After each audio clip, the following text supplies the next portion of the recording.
Hi friends. You know what? One of the most commonly asked questions I get is, hey Jim, how do I clean my grill? But more important than that to me is safety while cleaning your grill. Now if you have one of these bad boys, and I'm talking about a wire metal brush, you want to get rid of that right away.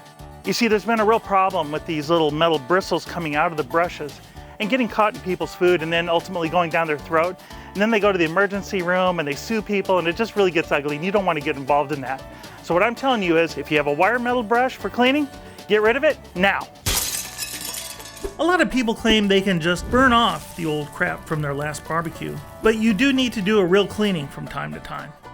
My pal at Barbecues Galore recommends replacing your wire brush with this synthetic bristle brush. This brush is only good on cold grills. I think it might have the same problem though as the old wire brush, although not as severe.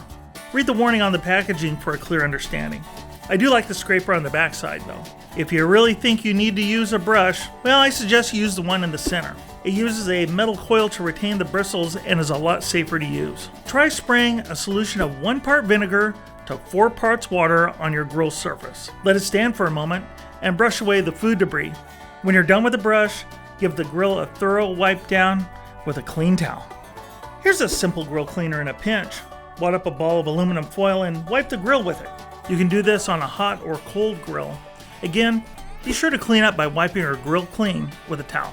These wooden paddles are good if you have a grill that has regular spacing. As you use the paddle, the wood gets worn and the paddle quickly conforms to the shape of your grill.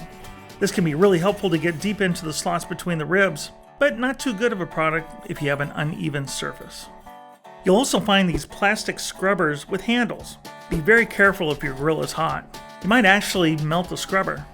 I really like these grill stones and pumice stones, even though they get used up fast. Great for cleaning uneven surfaces and can be used on hot or cold grates. These are all natural and claim to be eco-friendly, whatever that means. Whatever method you use, don't forget to clean the underside of your grill and be sure to wipe it all clean. And there's the old standby, a raw onion. The enzymes in the onion will help break down the oils on the grill and you can get a quick cleaning.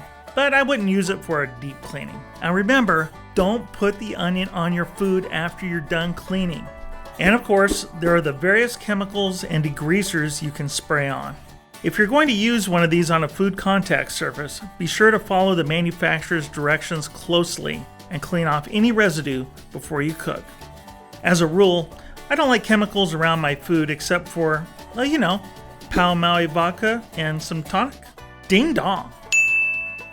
So there's a few Jimm Vest approved methods for cleaning your grill. But let me tell you this, if you do nothing else, at the end of your cleaning cycle, get in there with a terry cloth towel, give it a good rub down, clean any debris off the top of your grill. And don't forget, be sure to get rid of that nasty wire brush. Those things are horrible. Thanks for joining us, and I'll see you next time from the pit.